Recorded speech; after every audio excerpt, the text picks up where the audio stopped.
Hey everyone, it's your boy Moolah Please, coming at you with an LTL on Snobby Shores. So let's get started. To begin with, I'll be talking about drop locations for solos, duos, and then eventually trios. But for solos, I'd recommend to drop in this middle house if you notice that there's only one person contesting you. The reason that you want to do that is so that, let's say that a player lands in one of these other houses, you simply loot away from them and you will over time gain more of a loot advantage while staying safe, and then you can kind of pick when you want to fight versus when you want to turn back and continue your looting path. However, if you're contested by two people, you don't want to land in the middle since it's quite possible that you'll be pinched on either side. So what you'll want to do instead is I'd recommend trying to land at this one specifically. My reasoning for landing at this one is because this north side in general is more stacked than the left side just by a tad margin, but you can also get quickly your hard mats here, which is pretty efficient since the only other area that has really efficient mats are the trees over here. But compared to the brick, which is more closely put together, as well as the fact that you'll have a little bit more loot and trees, and you can probably push this house without much worry of like a person shooting you in the back, for example. If you were in this middle house, then I suggest you land at this one. I'll be showing a couple in-game examples now of Hornet, a World Cup qualifier, playing out of Snobby Shores and how he handled a couple different solo situations. Alright, so in this VOD, Hornet lands Snobby with two other players. He scouts that one lands over here, and he notices that one will be landing over here.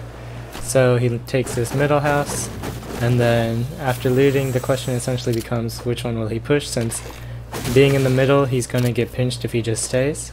So he opts for going towards the south house.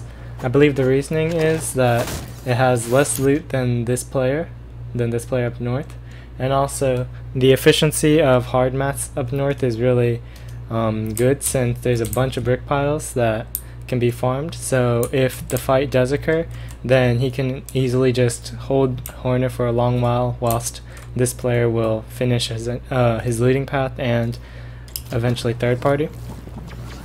So he gets early game loadout and then just farms. He doesn't like spend too long because he wants to get this second house before the other guy can.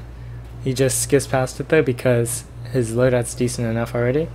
So he's just listening for audio cues, trying to figure out where he is. He determines he's in this bungalow, I suppose, and then, you know, it's just yeet and loot. He loses this fight, but I think that the way he played it was pretty decent in terms of his decision, and I think it's important to know which direction he pushed in the early game.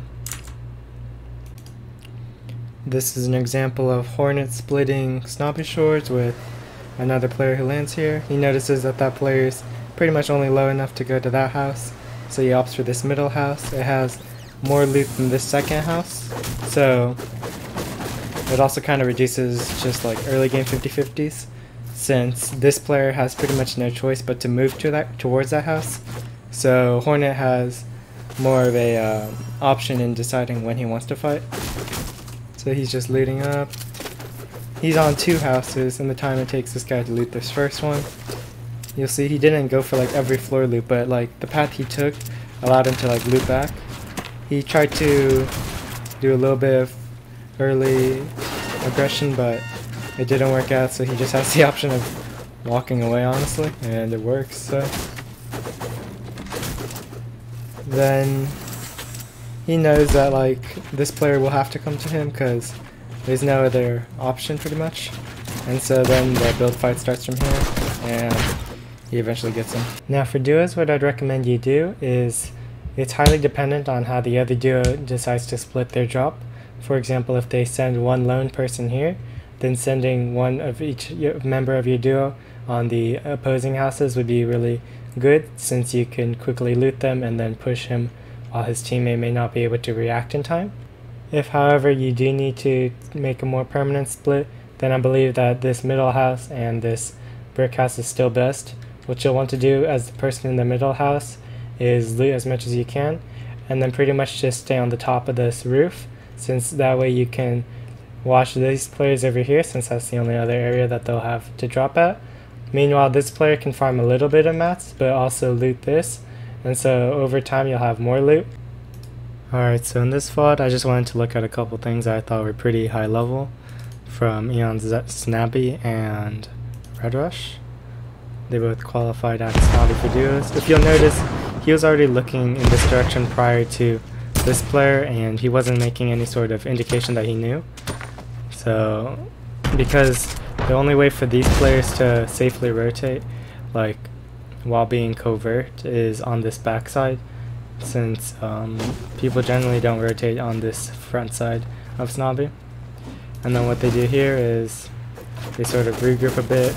He places a backwards ramp, farms a little bit of mats, and then they pretty much, while Snappy stays on the looting path, we have his teammate Red Rush, who will be, he decides to post up over here. I believe the reasoning for this is because this is pretty much like the highest building, and so while his teammate loots, he can essentially box these guys from like going further into Snobby.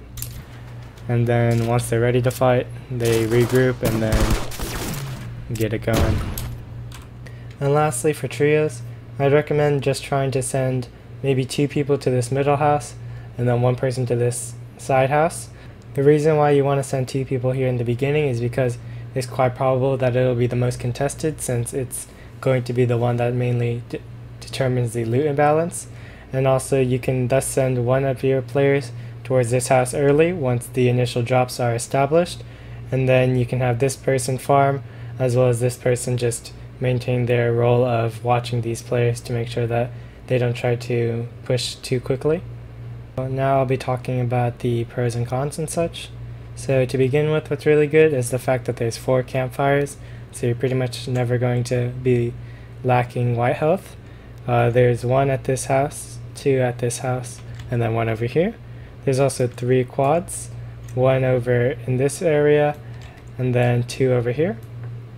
And then there's also the ability to get 1500 brick in the form of these brick walls, and also in the form of the brick piles, of course, over there. The floor loots are pretty plentiful, so although there aren't an insane amount of chests, it's really likely that you'll have a full kit. There's about 50 or so, at least, among the houses. And lastly, pretty much every spot in Snobby is lootable, since it's pretty consistent throughout, so you're not having much stretches of just walking, like say if you're in Fatal Fields, which makes it overall just quick to loot, and especially efficient if you can get down like a nice loot path. As for what's average, I would say is just the fact that the wood is pretty normal, just like 1,000 to like 1,250, not counting the furniture, mostly just counting trees and not counting these back trees, since I don't think you'll be wanting to go there to farm. There's only 1 vending machine spawn over here, as well as the fact that there's 18 chests. For what's not so great about this spot is I feel like there's only about 500 metal, counting all the cars, which is pretty much all you can get. The fact that it's edge of map, and the fact that the only way of rotating is through quads, so it makes trio gameplay especially annoying. And also you can get shot at by people from villain base, since they have good angles on you, or by people from Viking, for example, without much recourse if you guys are in a build fight. The playstyle at Snobby is pretty varied and largely dependent on where you're taking the fight and the time in the game that you are, obviously.